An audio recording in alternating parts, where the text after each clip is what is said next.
money not only for themselves, but also to send money back to New Zealand. Give it heaps, they were told, and they did. But last year they began to feel New Zealand was asking for too much money, and too much of that money was going to Brian Tamaki. We hear that story tonight for the first time on camera.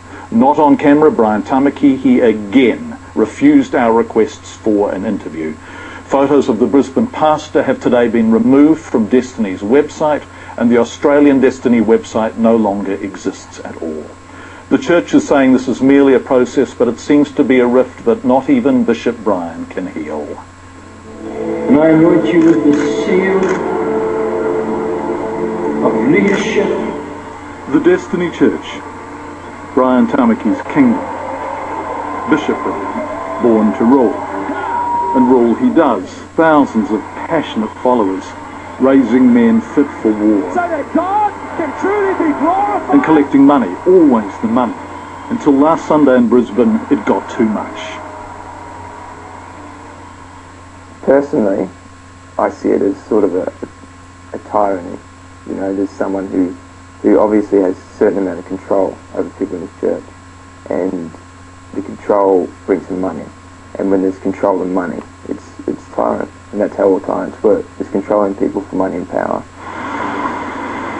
Matthew Coleman is a 21-year-old expat Kiwi who now lives in Australia. He attended the Destiny Church in Brisbane.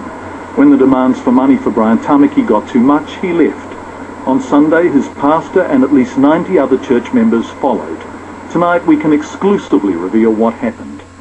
We understand the Brisbane pastor, Andrew Stock, seen here with his wife, took church members' concerns to this pair, Richard Lewis, Destiny's 2IC, and Pastor Hannah Tamaki, Brian's wife, saying the financial pressure from New Zealand on Brisbane's Destiny members was becoming crippling.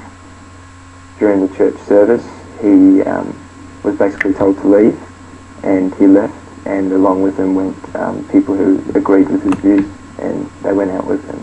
Who was there on Sunday? I'm not sure name-wise, but I know there was roughly about 120 or something people there. So. Was Brian Tamaki there, or Richard Lewis? No, I know Richard Lewis was there. I think Hannah was there. I know Hannah was there. Hannah and Richard Lewis was there. Brian Tamaki wasn't there. We tried all day to find Brian Tamaki, repeatedly making requests for an interview and calling in at Destiny's head office in Auckland. He's not here. I know he's not here. Isn't he? Yeah. Do you know where he is? No, actually. So we went to his house. Brian Tamaki's house was bought for $945,000 7 years ago. It's for sale now, asking price somewhere over $1 million. So this is the Destiny Church manse, if manse is the right word for a place like this. It's described here as a quintessential mansion. What's inside? Well, there's 4 bedrooms, there's 5 bathrooms, there's a gym, there's a spa bath, nice, there's 2-car garage and room for 4 other cars to be parked in there. There's also her kitchen, his kitchen, 2 living areas, one complete with a large leather lounge suite set up. But lest we forget our priorities, there is a sign above the door saying Jesus Christ is Lord. There was no one home, unless you count the security cameras there to observe us. We counted 3 of them, only instead the splendid sunshine and peace of a genteel East Coast ocean view. In Brisbane, they worry Brian Tamaki's grown accustomed to a high life at odds with Christian teachings. For instance, at the dinner that they had at the church, he was served different food, like high level of food to other people.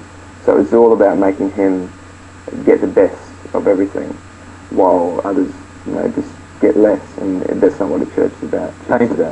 Paint us a picture of that night then. What sort of things was he getting that other there was crab and prawns and stuff, you know, all these nice sort of foods for his table and where he was eating, whereas the other people were getting just, you know, beef and stuff like that, just average food, and then it was just sort of like a big banquet for him, which just, you know, changes the level where you're supposed to be equal. And he allowed that, and probably, I'm not sure, but he probably requested that.